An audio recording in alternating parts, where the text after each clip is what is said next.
This is a guest essay written by Anna Abramson, an artist based in Los Angeles.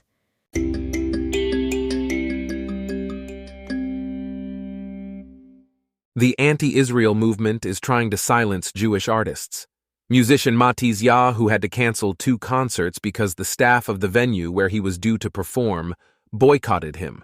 Israeli painter Zoya Cherkassky's conversation about her exhibit at the Jewish Museum in New York, which is a compilation of drawings of the October 7th attack, was interrupted by protesters calling her work imperial propaganda. The graphic artist Alex Waz posted a heartbreaking testimony of being left out of art spaces because his art was deemed too political for touching on his Jewish identity. Having spent my life in various corners of the art world, none of this is surprising. As a student at the School of the Art Institute of Chicago during the Second Intifada, both students and hostile professors would regularly try to bully and intimidate me for starting the first pro-Israel group on the campus. I was even booed on stage at graduation. It is no surprise that the school is currently being sued for severe anti-Semitic harassment. The silence from my fellow creatives following October 7th was deafening. These are the same people who had dutifully supported every marginalized group throughout the years. But the mass slaughter of Jews did not warrant a response. Prestigious art magazine Art Forum published an atrocious open letter to the art establishment, demanding support for a ceasefire and condemnation of Israel.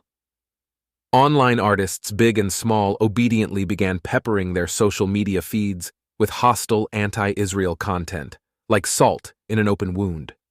The message from the art world was clear: get on board against Zionism or be shunned from polite society. And so we, Jewish artists who are devastated by the brutal attack and the flood of anti-Semitism worldwide, find ourselves alone. Creating art is a vulnerable experience, and sharing it is even more so. It bears an intimate piece of your soul for the world to judge. This makes the anti-Semitic attacks coming at us all the more hurtful. And still, we must not let it deter us from creating, because art has never been more important. Art is a danger to oppressive ideology. Growing up with refuse-nick parents in the Soviet Union, I lived in the shadow of their heroes, many of them dissident artists who were willing to risk their lives for their art. My early life was saturated by wondrous stories of writers who never put their work on paper because it was too dangerous, so they shared it orally and spread it from memory. I heard about secret meetings in dimly lit hideouts, where groups of young intellectuals would copy illegal literature by hand. This was my parents' world, a universe that celebrated artists like Jewish dissident poet Osip Mandelstam, who died in a prison camp after writing poetry that criticized Stalin. My mom even named me after Anna Akhmatova, the tragic poetess whose husband, poet Nikolai Gumilev, was murdered by a firing squad after being accused of being an anti-communist conspirator. The Soviet Union is far from the only oppressive regime to inspire powerful dissident art. Art and activism have a long intertwined history, and many artists have paid dearly for their brave voices. Spanish poet and playwright Federico Garcia Lorca was assassinated during the Spanish Civil War, and Argentine singer Mercedes Sosa was sent into exile during the Argentinian dictatorship. The cartoonists of French magazine Charlie Hebdo were gunned down for drawing Muhammad. Novelist Salman Rushdie had to live in hiding for years and was ultimately the victim of a stabbing attack for offending Islamists. These are just a few of the many examples of artists being seen as a threat by totalitarian regimes and oppressive ideologies, because good art is the antithesis of binary thought. Now we live in a time of meme culture, in which simplistic messages are doled out in TikTok-length soundbites. It is also a time of cowardice. In the Western world, we are threatened not with our lives, but with trivial unpleasantries, such as being called out online. Yet, like sheep, so many creatives bow to the pressure, dutifully joining whatever online mob is the most fashionable at the moment. The current cultural climate demands that real artists bring nuance and complexity to the conversation. As a friend wisely told me, art should be the opposite of social media culture, an antidote to fast food activism. Art tells our story. One of my favorite childhood activities was exploring the Art Institute of Chicago. It was on one such visit that I stopped dead in my tracks in front of the White Crucifixion by Marc Chagall. I stood frozen, staring at it for a very long time. I remember my dad trying to coax me to move on, but I wouldn't budge. The painting reached inside me and opened a valve. White Crucifixion centers a suffering Jesus on the cross surrounded by images of devastation caused by pogroms, a ravaged, burning shtetl, 3 Jews fleeing, one wearing a single shoe and clutching the Torah, a synagogue consumed by fire, a mother soothing her child. I may not have known the stories of my ancestors yet at that age, but that painting told a story that lived inside me. I felt it in my bones. This was the first time that I experienced the power of art to, as Picasso put it, act as a lie that makes us realize the truth. We must make art now so that future Jewish children feel that shiver down their spine as they begin to understand what came before them. We must bear witness not only to the horrors of October 7th and the ongoing war, but to the strength, perseverance, and unity of Israel and the Jewish community worldwide. As artists, storytelling is both our gift and our responsibility. Art is a step towards healing. Making art is deeply therapeutic.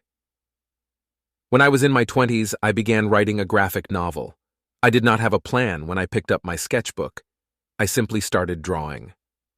What emerged was an exploration of my experience as a child refugee. Working on it was surprisingly cathartic. It helped me process memories from my childhood and explore unanswered questions. In the weeks after September 11th, my friend Joy Langer, a native New Yorker, was working on an exercise in her class at the Art Institute of Boston. Her professor looked at her painting and asked, "Do you see what you are doing? Just do it and get it out." Joy had not realized she was painting the Twin Towers, but their essence was emerging on her wood panel. The trauma of 9/11 had shaken her to her core, and that painting was the beginning of her healing process. Israel and the Jewish world at large are a nation in deep grief. With so much uncertainty and ongoing loss, art is an outlet to process emotions that can't be put into words. Take, for instance, artistic responses to October 7th, like the Empty Shabbat table, which has been replicated all over the world, or the Kidnapped from Israel posters. They have become a rallying cry and a battleground worldwide. Both installation projects make a statement and provoke a response in a uniquely impactful way. My friend Sharon Zareh Mizrahi, a painter based in Israel, began creating haunting sketches in the weeks following the attack. The events of 2 weeks ago shattered more than just my heart. It broke the barrier surrounding my heart, she wrote in October. I am sure I am not alone in feeling reignited and truly connecting to the words of Tehillim, Psalms, for the first time in my life. Her raw sketches have given way to beautiful, light-soaked oil paintings. Our horror here is collective, she told me, and making art is our way of showing that we stand behind and support and contemplate the agony of those mourning. I have a therapist friend who advocates for using art as a way to process grief and emotions. Since October, her family has been inundated by anti-Semitic threats and incidents. She has been painting as a way to cope. As we grieve the end of pre-October 7th life in the Jewish diaspora, art is a way to connect to humanity, she told me. But the most painful example of art as a way to process loss are the heartbreaking drawings the IDF discovered of one of the Israeli children held captive in the squalid tunnels beneath Gaza. In the darkness, the little girl drew mountains, houses, and a sunny sky, an ode to the ability of art to express a raw yearning for freedom in even the youngest and most vulnerable. Making art is an act of defiance. Yahu did not capitulate to the protesters demanding the cancellation of his concert. Instead, he performed for free in a venue nearby.